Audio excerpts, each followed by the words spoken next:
Boy, am I thankful for that.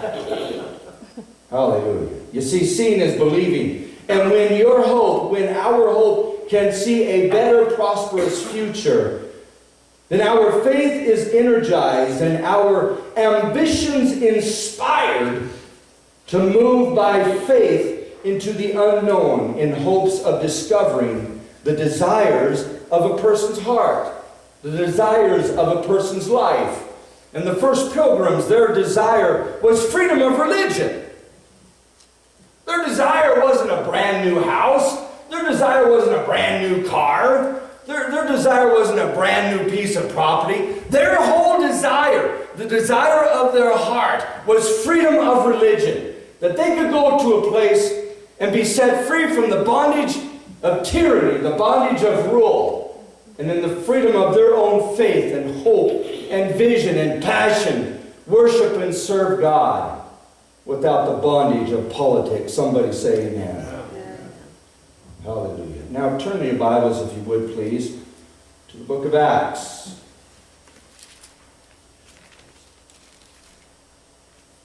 Acts chapter 9, please.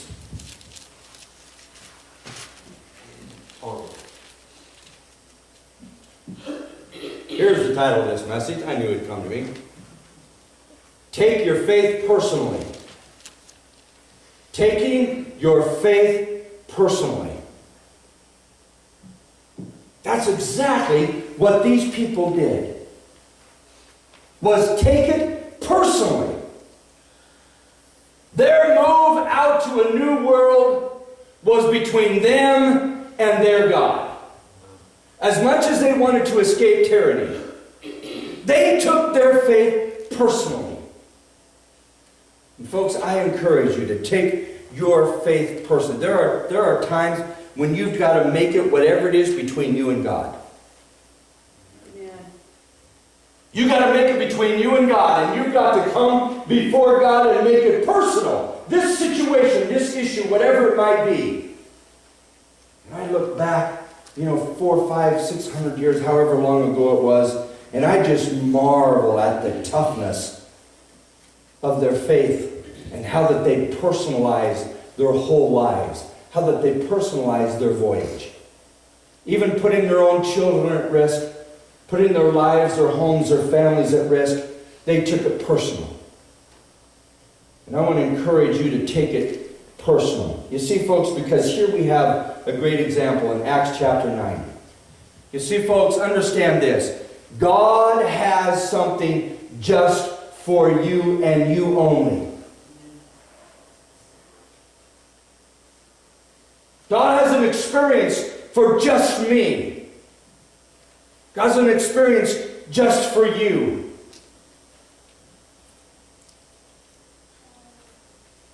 I think I shared this with you a while back, but some time ago I came before Linda. Something was going on and I was really, really struggling. And I felt like I had become blinded. Now let me say this to you, that it's not always the devil that blinds. And so I went to her and I said, honey, I got to ask you something. I said, do you think God is trying to tell me this or God is trying to tell me that? What do you think? She thought for a moment, and in her great, loving wife support, she said, I don't know, you're going to figure that out on your own. It's okay. I've got to make this between me and God. Because you know what? You're right. This isn't about Linda. This isn't about my wife. This isn't about you. This isn't about your children or my children. Sometimes, folks, it's between you and God. Yes.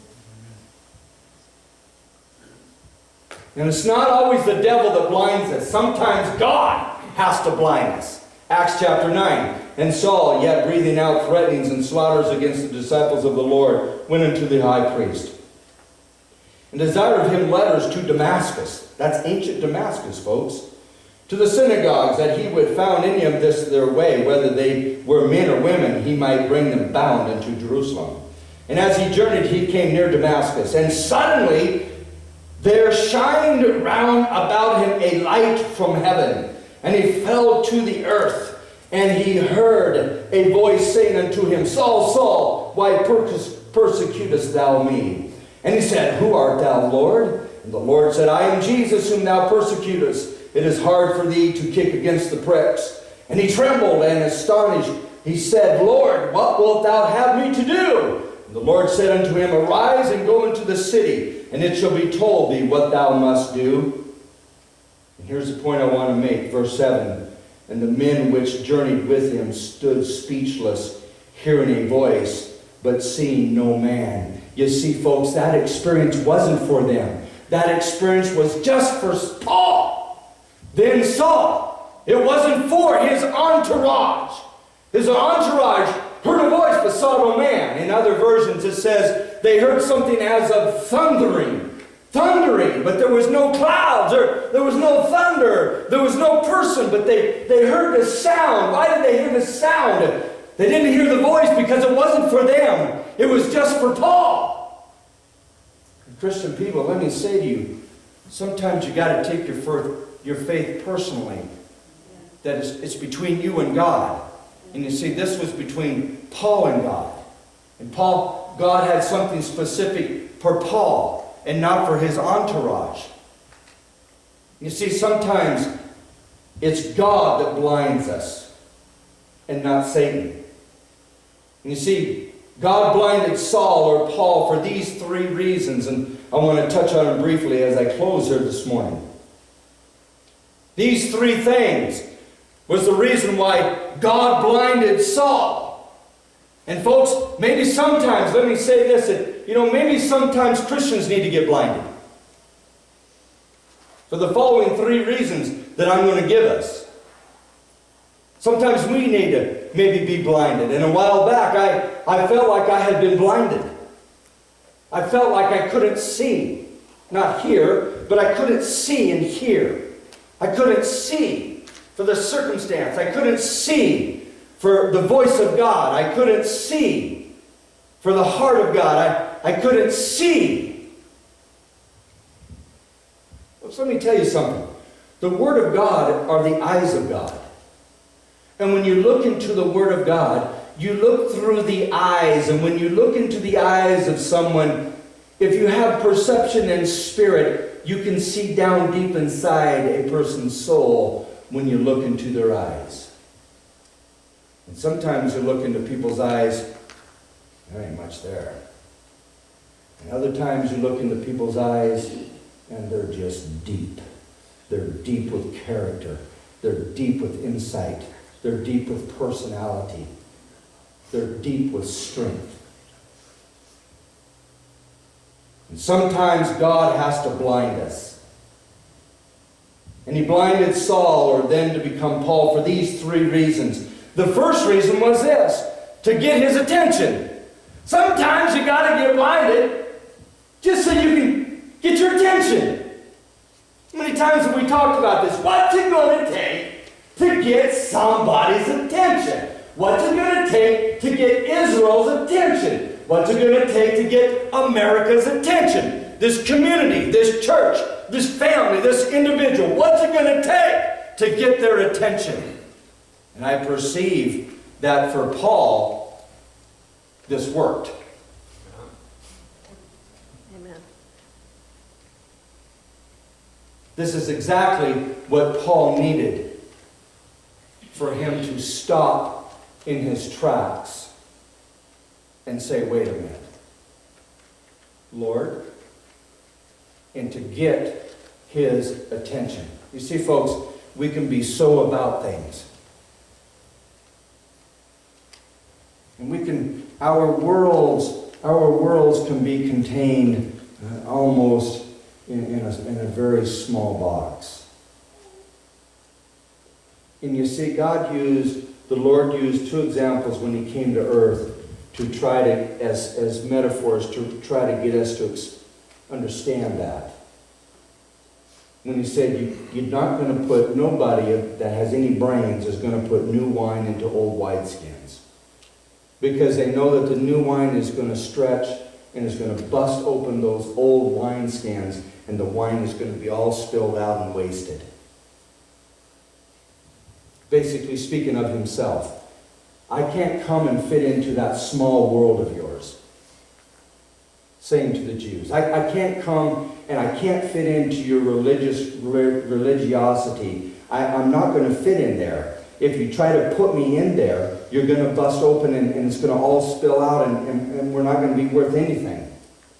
And then he said, okay, let me just try one more metaphor so we try to understand.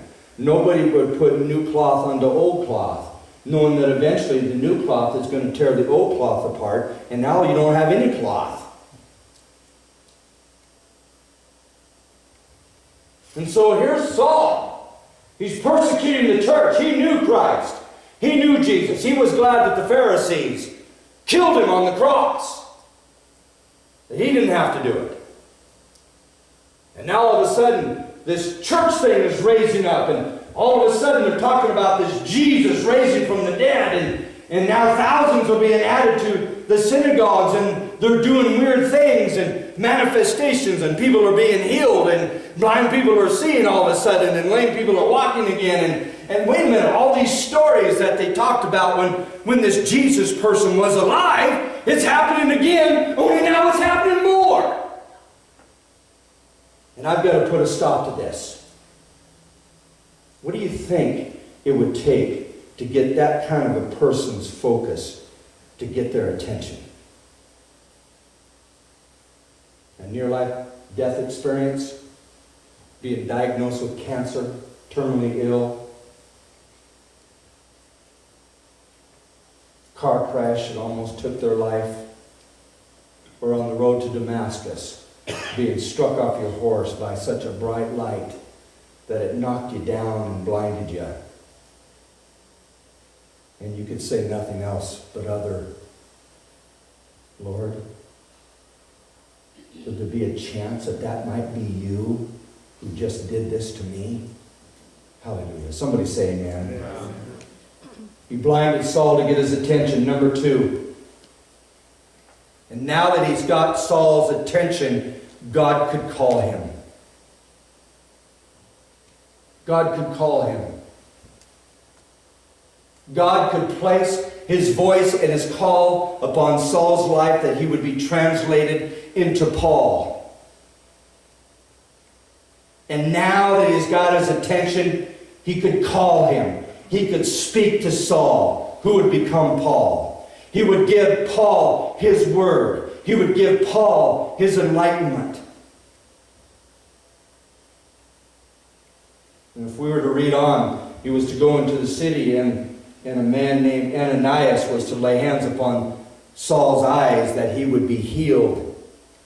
And Ananias argued with God, wait a minute, this Saul's persecuting the church. I'm going to pray for him. No, you don't understand. I've called him. You've what? I've called him.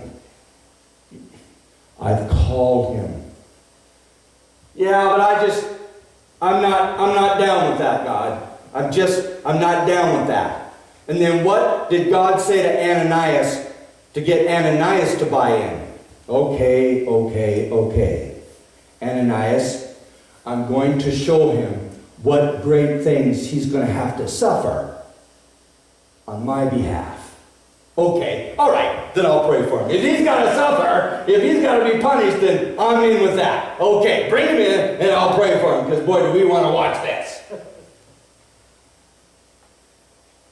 He called Saul. His voice was upon him. And lastly, this. When Paul could see again, he looked at things from a completely different perspective. And that's why I say maybe sometimes we as Christian people, we need to be blinded. Maybe we need to be called. Maybe our attention needs to be gotten, because we need to wake up and see it now maybe from a different perspective. What it used to be is no longer what it used to be. It can't be like that anymore. It's got to change and be like this. God was doing the work then, but God has a work now.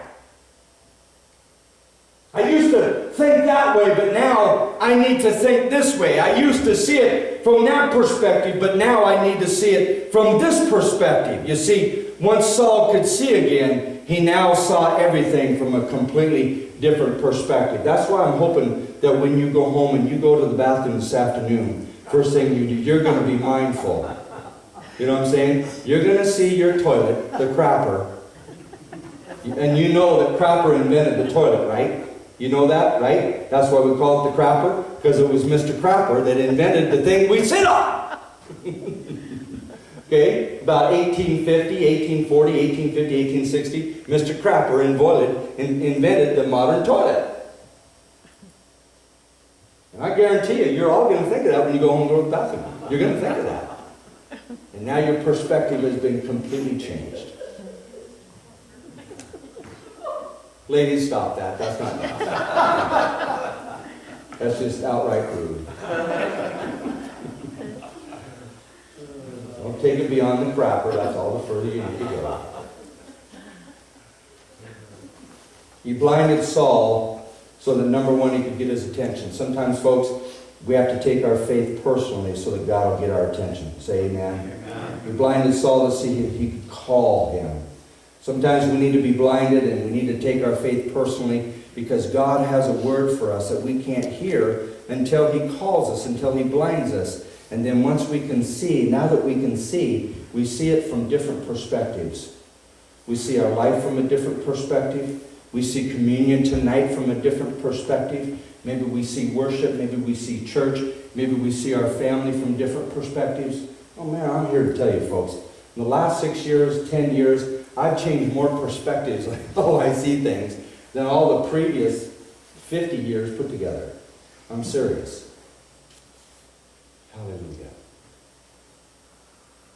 And sometimes you just gotta take it personally. Can you say amen?